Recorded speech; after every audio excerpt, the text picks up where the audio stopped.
बिस्मिल्लाहिर्रहमानिर्रहीम नहमदुहु व नुसल्ली अला रसूलिल करीम अम्मा बाद फ़अऊज़ु बिल्लाहि मिनश शैतानिर रजीम बिस्मिल्लाहिर्रहमानिर्रहीम लन तनालुल बिर्रा हत्ता तुनफ़िक़ू मिम्मा तुहिब्बून व मा तुनफ़िक़ू मिन शैइन फ़इन्नल्लाह बिही अलीम। सदक़ल्लाहुल अज़ीम। आज चौथा रोज़ा है और चौथा पारा हमारा इंशाअल्लाह तफसीर का है। अल्लाह ताला समझने अमल करने की तौफ़ीक़ अता फ़रमाए। इस चौथे पारे का ख़ुलासा ये है कि पहली आयत के अंदर अल्लाह ये फरमा रहे लन तनालुल बिर्रा हत्ता तुनफ़िक़ू मिम्मा तुहिब्बून,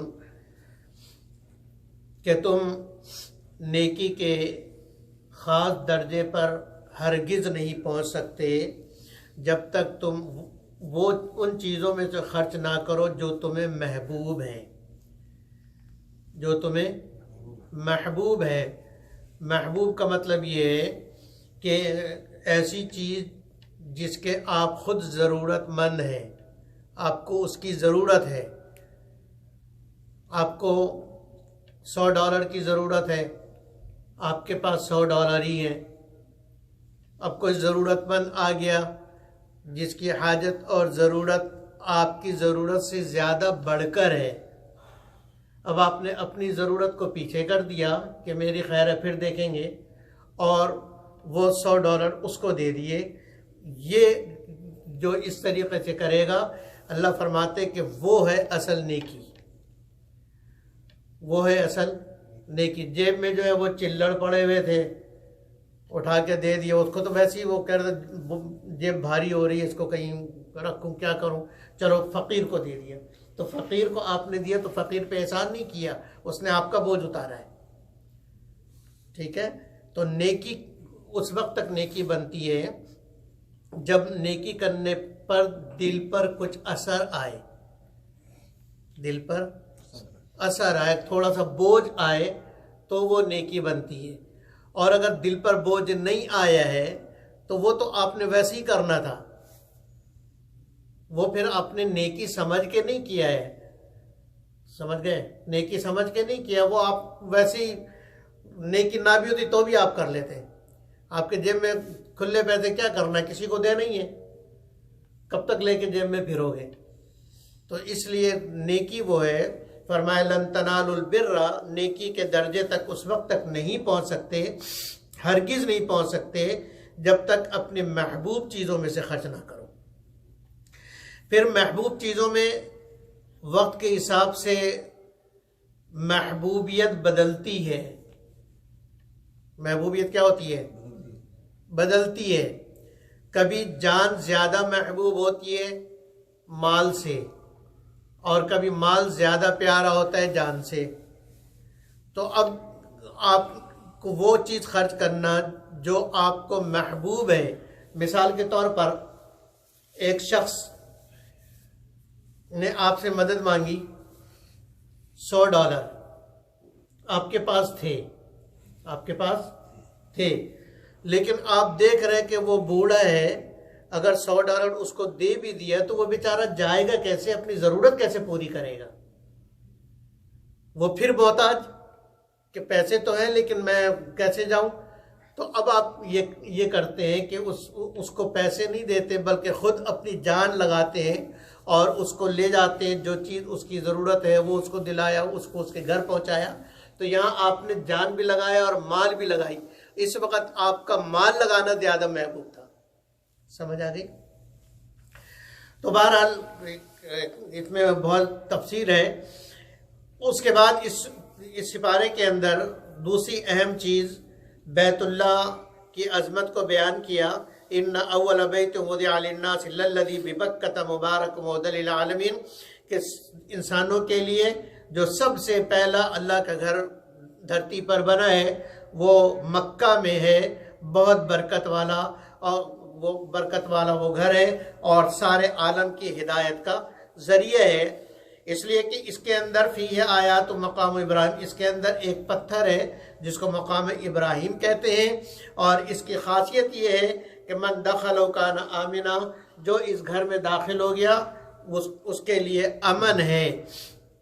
लिहाजा अगर मुजरिम भी कोई जुर्म करके बैतुल्लाह के अंदर चला जाए तो अंदर से उसको नहीं पकड़ा जाएगा यहाँ तक कि वो बाहर आ जाए। ऐसा नहीं कि अंदर गया तो बस जान बच गई, जान बचेगी नहीं, जब तक अंदर है बची हुई है। ठीक है, तो अब उसको फुक़हा ने लिखा है कि उसको बाहर निकलना ही ना चाहे तो उसको इस तरीके से अंदर उसका घेरा तंग किया जाएगा। मसलन उसके करीब से पानी हटा लिया, पानी के बगैर तो नहीं रह सकता ना आदमी, खाने की कोई चीज़ उस तक पहुंचने नहीं दी जाए, तो इस तरीके से वो मजबूर होगा। और अगर ये सब चीज़ें ना हो तो पेशाब पखाना तो लगेगा ही ना, तो मजबूर होके बाहर आएगा और जब बाहर आए तो फिर उसको पकड़ा जाए।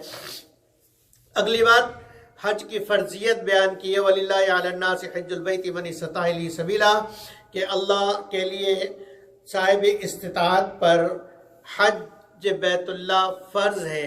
वो शख्स जिसके पास आने जाने का किराया, वहाँ रहने का ख़र्चा, पीछे अहल व अयाल का ख़र्चा, जितने दिन तक वो नहीं आता है उतने दिन तक अहल व अयाल का ख़र्चा, और रास्ते का मामून होना, बैरूनी कोई तकलीफ़ उसके लिए ना होना, अगर ये सारी चीज़ें मुयस्सर हैं तो फिर उस पर हज क्या है, फ़र्ज़ हो जाएगा। ये जो मैंने क़ुयूद लगाई कि अगर माल नहीं है, साहिब इस्तिताअत नहीं है तो उसके ऊपर हज नहीं है, चाहे सारी ज़िंदगी माल ना हो तो उसके ऊपर हज नहीं होगा। माल है लेकिन इतना इनफ नहीं है कि जो सारी चीज़ों के लिए काफ़ी हो जाए, तो भी उस पर हज फ़र्ज नहीं है। माल भी है, इनफ माल है सारी चीज़ों के लिए, लेकिन कोई ऐसा मसला है कि गवर्नमेंट उसका वीज़ा ही नहीं लगा के दे रही, तो वो भी माजूर है, उसके ऊपर भी हज नहीं है। समझ आ गई कि नहीं? या किसी वजह से वो उसको बैन कर दिया गया, कोई भी वजूहात, सियासी वजूहात या कोई भी वजूहात हो सकती हैं, तो बहरहाल उस पर हज नहीं है। उसके बाद आगे ये बात बतला रहे हैं कि ए ईमान वालो, अल्लाह से ऐसा डरो जैसे उससे डरना चाहिए। और अल्लाह से कितना डरना चाहिए? जितना अल्लाह बड़े हैं। अब अल्लाह की बड़ाई का जितना ज़्यादा तसव्वुर, अल्लाह की आज़मत और अल्लाह की किबरियाई का जितना बड़ा हमारा जहन का विज़न क्लियर होगा, उतना अल्लाह से डर पैदा होगा।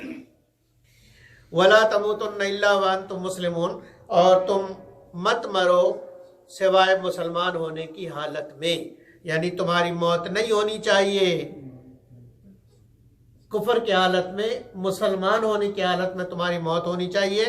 तो अब मौत का कोई पता नहीं, लिहाजा हर हाल में ईमान और इस्लाम की अपनी हिफाजत करो, ताकि जिस वक्त भी मौत आए उस वक्त इस्लाम तुम्हारे साथ हो। आगे फरमाया वातसिमू बिहब्लिल्लाहि जमीअन वला तफर्रकू, ये मुस्लिम माशरे की इत्तेहाद और इत्तिफाक के लिए कि आपस में एक दूसरे से जुड़ के रहो। और जुड़ने के दो तरीक़े हैं। पहला तरीक़ा बिहब्लिल्लाह, कि अल्लाह की रस्सी को, अल्लाह की रस्सी है, कुरान अल्लाह की रस्सी है, तो वो अमल करो जो कुरान के मुताबिक हो, वो अमल करो। अब हर एक ये देखे कि कुरान क्या कहता है, उस पर अमल करेगा तो झगड़ा काहे का होगा? झगड़ा तो उस वक्त होता है जब अपनी मनमानी आदमी घुसेड़ता है ना। वला तफर्रकू, और तफरक़े ना हो। तफरक़ा का मतलब ये है कि 100 आदमी एक अपोजिशन ना बनो। तफरक़े का क्या तर्जुमा है? अपोजिशन में ना जाओ, फ़िरक़े ना बनो कि 2-4 आदमी अलग बात कह रहे, 5 आदमी ने कहा कि नहीं हम इनके साथ नहीं, हम अपना अलग दीन बनाएंगे, तो ये जायज़ नहीं है। लेकिन यहाँ ये समझिए कि अइम्मा अरबा का इख्तिलाफ, इमाम अबू हनीफा, इमाम शाफी, इमाम मालिक, इमाम अहमद बिन हम्बल रहमहुमुल्लाह ताला, इन हजरात का इख्तिलाफ तफरक़ा नहीं है। इन हजरात का इख्तिलाफ तफरक़ा नहीं है। तफरक़ा उस वक़्त होता है जब उसके लिए कोई दलील मौजूद ना हो और आदमी अपनी जिद पर वो अमल ज़बरदस्ती करवाना चाहे तो वहाँ से वो तफरका है। लेकिन इन चारों के पास अमल के लिए अपनी अपनी दलीलें मौजूद हैं, इसलिए हम कहते हैं कि चारों के चारों ठीक है, चारों के चारों ठीक है। जो रफ़ैदैन कर रहा है इमाम शाफी रहमतुल्लाह अलैह का मुक़ल्लिद होकर, अगर गैर मुक़ल्लिद होकर कर रहा है तो गलत कर रहा है। अगर तक़लीद इमाम शाफी रहमतुल्लाह अलैह की करते हुए रफ़ैदैन कर रहा है, हम कहेंगे बिल्कुल सही कर रहा है। और इमाम अबू हनीफा रहमतुल्लाह अलैह की तक़लीद करते हुए रफ़ैदैन नहीं कर रहा, हम कहेंगे बिल्कुल सही कर रहा। यही वजह है कि ये अइम्मा अरबआ के मानने वाले एक दूसरे के पीछे निहायत इत्मीनान से नमाज पढ़ते हैं और किसी को ये शक नहीं होता कि मेरी नमाज नहीं हुई, मेरी नमाज नहीं हुई, किसी को ये शक नहीं होता। और अगर किसी को ये शक हो तो फिर उसको अपनी इस्लाह करनी चाहिए उसको, इसलिए कि वो तफरकाबाजी कर रहा है, वो जो दूसरा है वो नहीं कर रहा। लिहाजा जो लोग ये इतने बदबख्त लोग होते हैं, यानी क्या कहना चाहिए कि कम नसीब, कि बैतुल्ला में जाके भी वहां जमात के साथ नमाज नहीं पढ़ते, तो ये बदनसीबी है ना कि इतनी ज्यादा उनको तो डूब मरना चाहिए कि मैं इतना ज्यादा बदनसीब हूं मैं कि काबे के में पहुंच के मैं जमात के साथ नमाज नहीं पढ़ रहा हूं। वो जो बुग़्ज़ हुआ है ना, वही तफरका है, वही तफरका है कि उस तफरके की वजह से वो बैतुल्लाह में नमाज नहीं पढ़ते। इसको बयान किया और अगले अगले अगले रुकू के अंदर, इसी रुकू में आखिर में ये बयान फरमाया कि क़यामत के दिन दो तबके हैं, अहले सुन्नत वल जमात का तबका और मुनाफिकीन का तबका। फरमाया यौम तबयद्दु वुजूह, क़यामत के दिन बाद चेहरे बड़े रोशन चमकदार होंगे।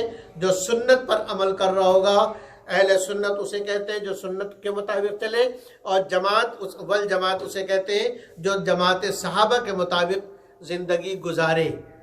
तो हम हर हाल में, हर अमल में ये देखेंगे कुरान में क्या है, इस पर नबी ने बताया कैसे, सहाबा ने अमल कैसे किया, नबी ने बताया कैसे, सहाबा ने अमल किया कैसे किया, नबी ने बताया कैसे, उस पर अमल किया, ये सुन्नत। तो हम हो गए अहले सुन्नत।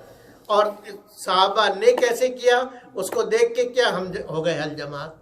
तो इसलिए हमें कहा जाता है अहले सुन्नत वल जमात, और उसके मुकाबले में जो होते हैं उनको कहते हैं अहले बिदअत, अहले बिदअत। तो कहा यौम तबयद्दु वुजूह, अहले सुन्नत वल जमात वालों के चेहरे सफ़ेद तरोताज़ा होंगे, व तस्वद्दु वुजूह, और बहुत सारे चेहरे सियाह होंगे जिन्होंने बिदअतें ईजाद करके और बिदअतों पे चले होंगे।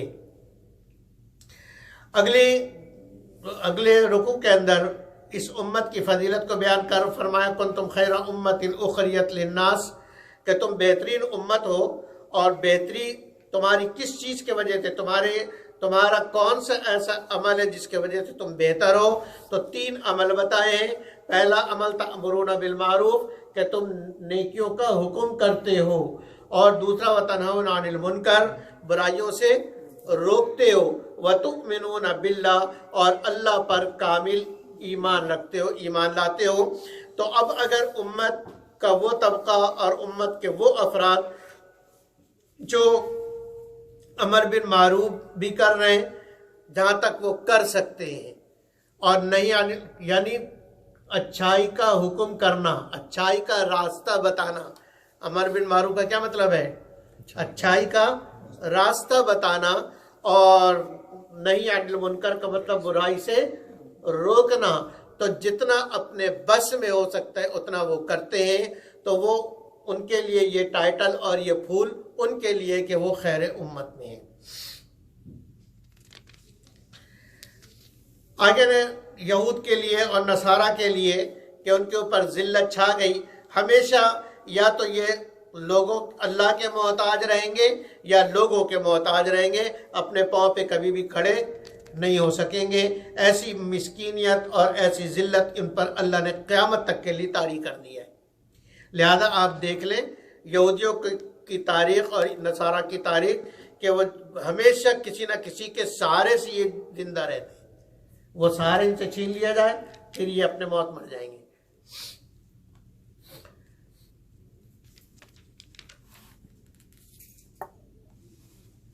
आगे या अय्युहल्लज़ीना आमनू ला तत्तखिज़ू बितानतम मिन दूनिकुम ला यअलूनकुम खबाला, ऐ ईमान वालो इन यहूद नसारा को और मुनाफिकीन को, तीनों इसके अंदर शामिल है, इनको अपना गहरा दोस्त ना बनाओ, इनसे दिली दोस्तियां ना लगाओ।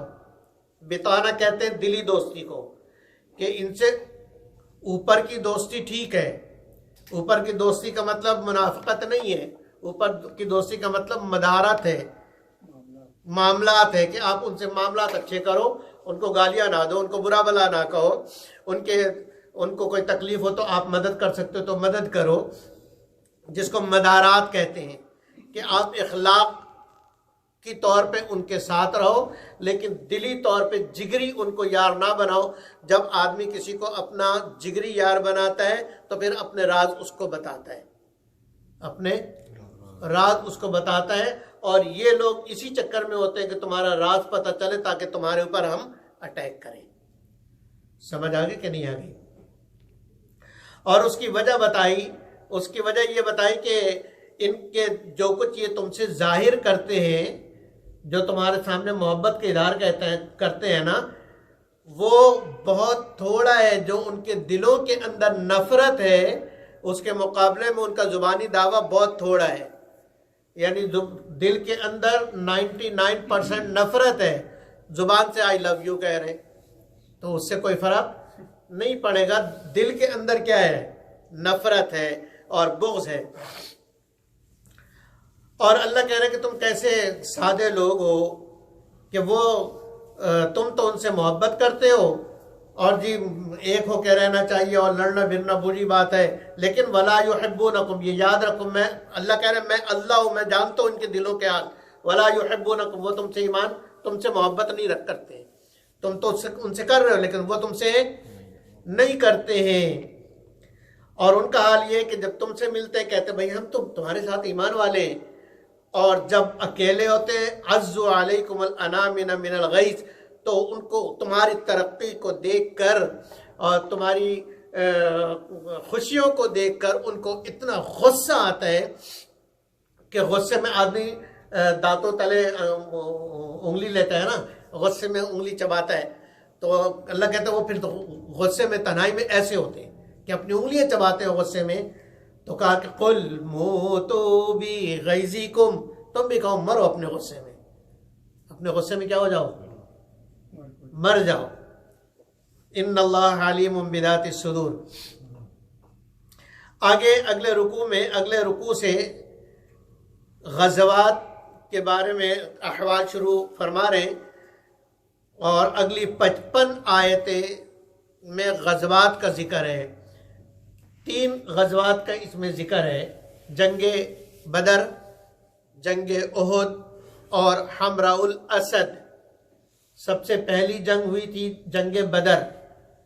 तो जंगे बदर में 313 मुसलमान थे और काफिर हजार से ज़्यादा, लेकिन अल्लाह की मदद से काफिरों को शिकस्त फाश हुई और वो शिकस्त खाकर भागे।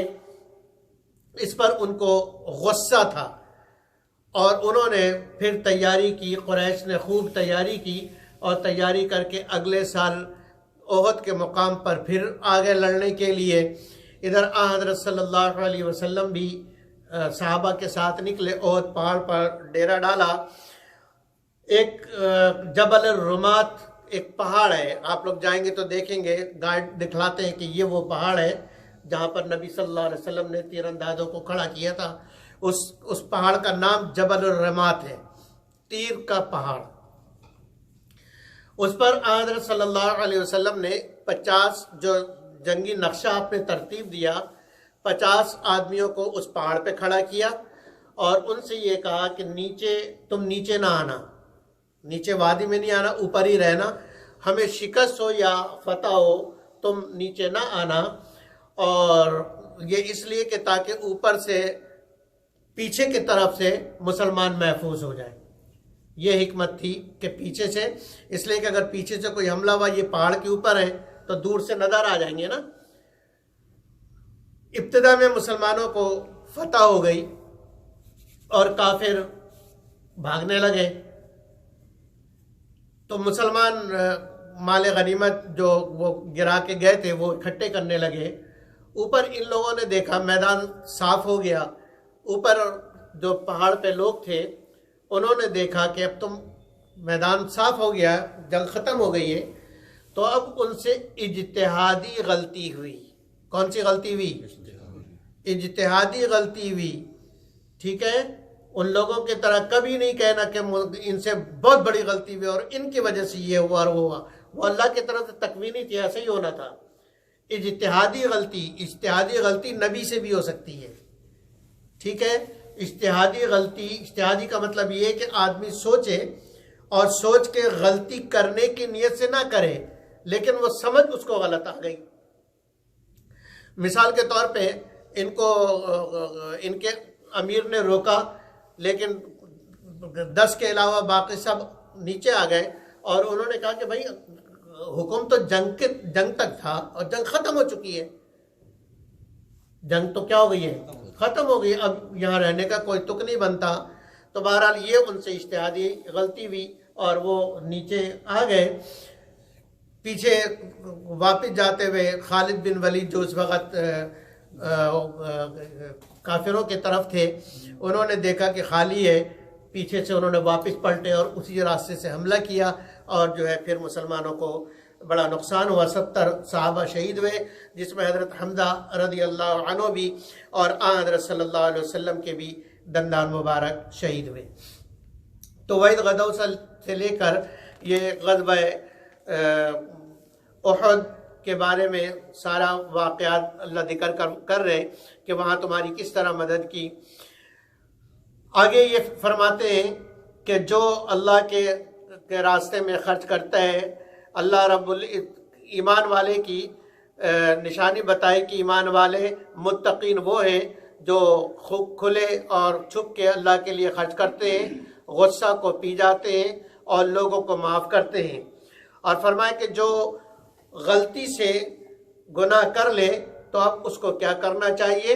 उसको 2 तरीक़े बताए गुनाह की माफ़ी का। एक तो ज़करुल्लाह कि वो अल्लाह को कसरत से याद करे, और दूसरा फस्तग़फ़िरू लिज़ुनूबिहिम कि अपने गुनाहों की माफ़ी मांगे। जब इन 2 तरीक़ों को इख्तियार करेगा तो उसकी माफ़ी हो जाएगी। आगे सारा ग़ज़वे का यही वाक़या है। फिर आगे लक़द मन्नल्लाहु अलल मुअमिनीना इज़ बअथ फ़ीहिम रसूला, इसके अंदर इस आयत में अल्लाह रब्बुल इज़्ज़त ईमान वालों पर एहसान बयान फरमा रहे कि अल्लाह ने तुम पर एहसान किया ईमान वालों के तुम में एक नबी भेजा, और नबी और रसूल की 4 जिम्मेदारियां वो बयान की कि आयतें पढ़ के सुनाए, तुम्हारा तज़किया करे और तुम्हें किताब सिखाए और हिकमत सिखाए। उसके बाद ईमान वालों की हालत बयान की कि ईमान वालों को जब कोई घबराहट और कोई परेशानी की बात मालूम होती है, लेकिन अल्लाह का वादा भी उसके साथ होता है, तो वो अल्लाह के वादे पर क्या करते हैं? यकीन करते हैं और मौजूदा हालात पर एतमाद नहीं करते। वो कहते हैं मौजूदा हालात जैसे भी हैं अल्लाह का वादा है और अल्लाह अपना वादा पूरा करेंगे।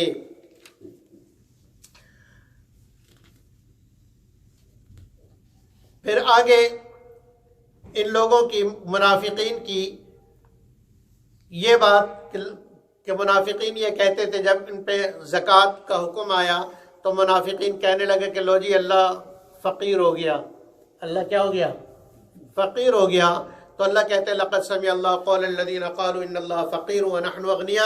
अल्लाह ने उन लोगों की बात सुन ली जो कहते हैं कि अल्लाह फ़कीर हो गया और हम गनी हैं, अल्लाह हमसे माल मांग रहा। अल्लाह कहते हैं सनक्तुबु मा क़ालू, हम लिख के रखेंगे जो वो कह रहे हैं, उनको इसकी सज़ा मिलेगी।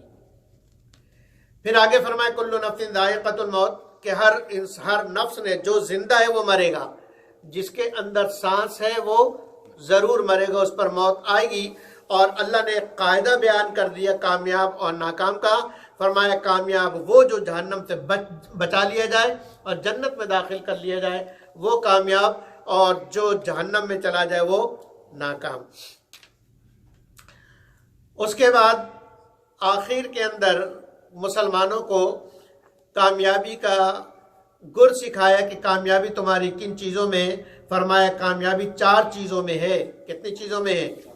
4 चीज़ों में। नंबर 1 ईमान, या अय्युहल्लज़ीना आमनू, ईमान लाओ, वस्बिरू, और ईमान लाने में, ईमान पर अमल करने में, आमाल करने में जो तकलीफ है उस पर सब्र करो, वसाबिरू, और साबित कदम रहो कुफार के मुकाबले में, वराबितू, और तैयारी रखो। क्या रखो? तैयारी रखो, ढीले ना हो जाओ, हर वक्त अपने आप को तैयार रखो, हर घड़ी तैयार कामरान है। आगे सूरह निसा है। निसा औरतों को कहते हैं औरत। इस्लाम पर लोग ऐसी बातें करते हैं कि जी औरतों के साथ जो है वो इस्लाम सही सलूक नहीं करता। पूरे कुरान हकीम में औरत के नाम से तो सूरत है, सूरत निसा, लेकिन सूरत और रिजाल पूरे कुरान में, सूरत और रिजाल है कहीं? हाँ, 24वें, 44वें, 45वें में हो तो पता नहीं, लेकिन सही कुरान में सूरत और रिजाल कहीं नहीं, मर्दों के नाम पे कोई सूरत नहीं है। तो हमारी तो सूरत ही औरत के नाम पर है, तो कैसे औरत से नाइंसाफी हुई? इस सूरत के अंदर औरतों के मुतालिक अहकामात ज्यादा है, इसलिए इस सूरत का नाम क्या है? सूरत निसा। पहली आयत के अंदर अल्लाह ने बयान कर दिया ये कि वो अल्लाह है जिसने मर्द और औरत से सारे इंसानियत को बढ़ाया है, और सारी दुनिया के अंदर जितने इंसान नजर आ रहे हैं वो सब एक मर्द और एक औरत से हैं। अगली आयत के अंदर अल्लाह रब्बुल इज्जत यतीम के बारे में बता रहे कि यतीम का माल ना खाना, यतीम का माल नाहक ना खाना, और दूसरी है कि यतीम आमतौर पे बेचारा मासूम बच्चा है, उसको कुछ पता नहीं, तो ऐसा ना हो कि उसका अच्छा माल लेके नकली माल उसको पकड़ा दिया जाए, बेटा बेटा कह के उसका जो है सत्यानाश कर दिया जाए। कहा यह बहुत बड़ा गुनाह है, और जो ऐसा करेगा अल्लाह के यहाँ से उसका हिसाब होगा। इसलिए फरमाया वातुल यतामा अमवालहुम, यतीमों को उनका माल दो, वला ततबद्दलुल खबीथ बित्तय्यिब, और रद्दी माल देकर उनके अच्छे माल को ना हथिया लो। आगे अगली आयत के अंदर ये बात बयान फरमा रहे कि एक मर्द को 4 औरतों से निकाह करना जायज़ है, जबकि शराइत हैं, हर एक के लिए नहीं, शराइत हैं, और शर्त ये है कि उस मर्द को 4 औरतों से निकाह करने की इजाज़त है जो उनका नफका बर्दाश्त कर सकता हो, उसके अंदर यानी उनका खर्चा वो उठा सकता हो, उनके साथ इंसाफ कर सकता हो, और उनके हुकूक को अदा कर सकता हो। अगर एक शख्स उनके हुकूक को अदा नहीं कर सकता तो उसको एक ही पर इक्तिफा करना चाहिए। उसको कितने पे इक्तिफा करना चाहिए? एक ही पर, और वरना 2 कर ले। इसलिए फरमाया कि फन के हुमातावलकुम मिनन निसाई मथना व सुलात व रुबा, के 2-2 कर लो, 3-3 कर लो, 4-4 कर लो। आगे स्टॉप है, 4 से ज्यादा नहीं, यानी एक वक्त में 4। हाँ, 4 किया है, वो चौथी निकल गई तो फिर 1 कर लो, ताकि 4 का जो क्या है बैलेंस नहीं, वो क्वांटिटी बराबर रहे। लेकिन फ़इन ख़िफ़्तुम अल्ला तादिलू फ़वाहिदतन, अगर तुम्हें यह डर है कि तुम अदल नहीं कर सकोगे तो फिर एक ही पर रहो, आगे ना बढ़ो।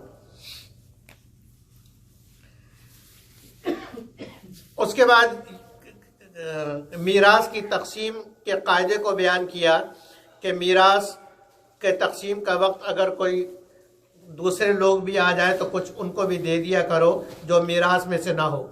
उसके बाद अल्लाह रब्बुल इज़्ज़त ने बेटा, बेटी, वालदैन, मियाँ बीवी, इन सब के हिस्सों को बयान किया।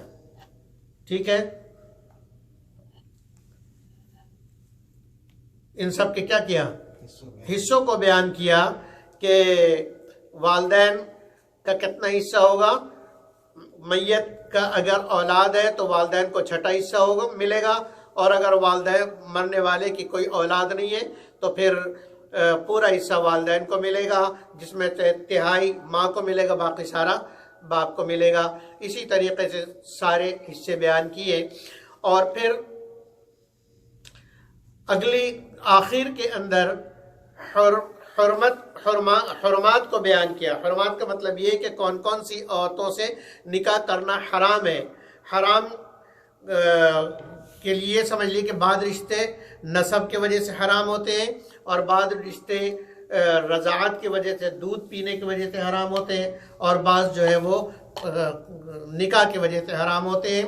तो इसमें बयान किया कि तुम्हारे लिए तुम्हारी माएँ, तुम्हारी माएँ, तुम्हारी बहनें, तुम्हारी खालाएँ, तुम्हारी फूफियाँ और तुम्हारे भतीजे, तुम्हारी भतीजियाँ और तुम्हारी रज़ाई माएँ और तुम्हारे बाप की रज़ाई माँ और बाप की बीवी यानी तुम्हारी सौतेली माँ, ये सारे रिश्ते तुम पर हराम हैं। और इसी तरीके से दो बहनें एक वक्त में एक निकाह में जमा हो, ये भी हराम है। तो आखिरी आयत के अंदर हुर्मत अबदिया को बयान किया। अल्लाह रब्बुल इज़्ज़त हमें समझने और अमल करने की तौफीक अता फरमाए। वाखिरु दावाना अल्हम्दुलिल्लाहि रब्बिल आलमीन। सुब्हानकल्लाहुम्मा व बिहम्दिका, नशहदु अल्ला इलाहा इल्ला अंता, नस्तगफिरुका व नतूबु इलैक। सल्लल्लाहु तआला अला खैरिल खल्क़ि।